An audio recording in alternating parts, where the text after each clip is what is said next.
Então, o que você pode fazer para diferenciar uma pessoa neurótica de uma pessoa normal, de uma pessoa psicótica? Porque uma pessoa que oscila muito o humor se diferencia de uma pessoa mais equilibrada justamente porque a pessoa equilibrada não tem baixas emocionais muito acentuadas, não tem nem altas, ela não fica maníaca.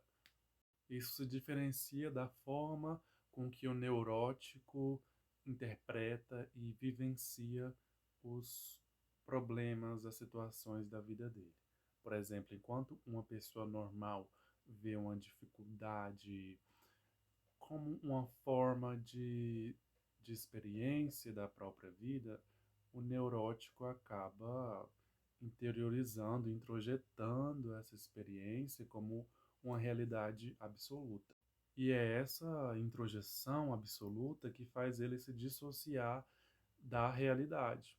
E é por isso que as pessoas chamam essa pessoa de louca, porque ela se dissocia da realidade, ela não consegue introjetar essas experiências e, a partir disso, interpretá-las como uma realidade objetiva. Então, aqui surge a questão, né? Por que que essa pessoa oscila tanto? É justamente porque a organização e a dinâmica psíquica dela não está organizada de uma forma que ela consiga utilizar a própria experiência como uma forma de ampliar as possibilidades da própria experiência dela. Ele não traz essa experiência para a própria vida, ele leva a vida para uma experiência exterior, fora dele próprio.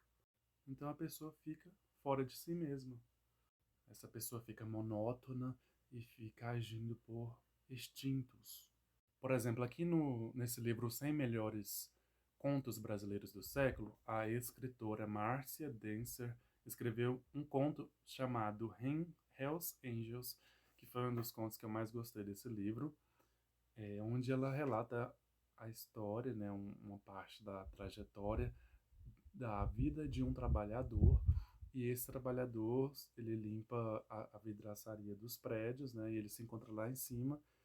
E quando ele está lá em cima limpando essa vidraçaria, ele olha para baixo e começa a experienciar essa possibilidade de pular daquele prédio, né? Então, aí acaba causando todo um alvoroço, né? E ele depois ele se dissocia porque ele experimenta nessa realidade, nessa possibilidade, uma possibilidade tão grande que ele ainda não tinha experimentado antes. Então foi algo tão maior do que a capacidade dele de lidar com aquela situação que ele acabou perdendo a consciência de si. É tanto que ele fala que ele não estava se sentindo como se fosse ele mais ele mesmo, porque ele não conseguiu introjetar a experiência que ele estava vivendo, ele não conseguiu expressar. E aqui é que está a grande importância da arte, da filosofia, né, da literatura, da poesia, de todas essas formas de expressões artísticas, porque é por meio disso que a pessoa significa a própria experiência de vida e mantém o contato com a realidade. Quando a pessoa perde esse contato com a realidade, ela vai experimentar outras coisas, por exemplo, a depressão, né, que acaba sendo essa falta de contato com a realidade, com a arte, com si mesmo. A pessoa perde o contato com si próprio. Aí, com essa perda tão grande, com esse luto tão grande, o que sobra para a pessoa realmente é uma falta de significado que ocasiona a depressão. Aí nisso vem os mecanismos de defesa, como a agressividade e a própria ansiedade, porque essas coisas acabam protegendo o indivíduo da grande angústia. Ou seja, a pessoa fica tão ansiosa que, que ela acaba não sentindo angústia, porque a ansiedade não é angústia. Aí no conto Um Discurso sobre o Método, esse esse trabalhador de serviços gerais acaba tendo que ser levado para um ambiente psiquiátrico onde ele vai ressignificar aquela experiência grandiosa que ele teve. Ou seja, isso é uma questão temporal.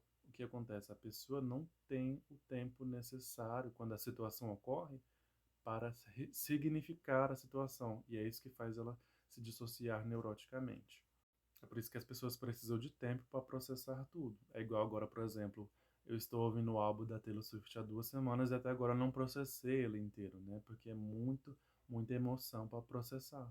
No fundo, todas as pessoas gostam de analisar, né? Eu cheguei na psicanálise porque eu gostava muito de analisar a literatura e a realidade objetiva. E as pessoas também gostam disso, né? Então, acaba sendo natural chegarmos no estudo da psicanálise, da psicologia, porque nós somos seres que naturalmente se questionam sobre a realidade objetiva.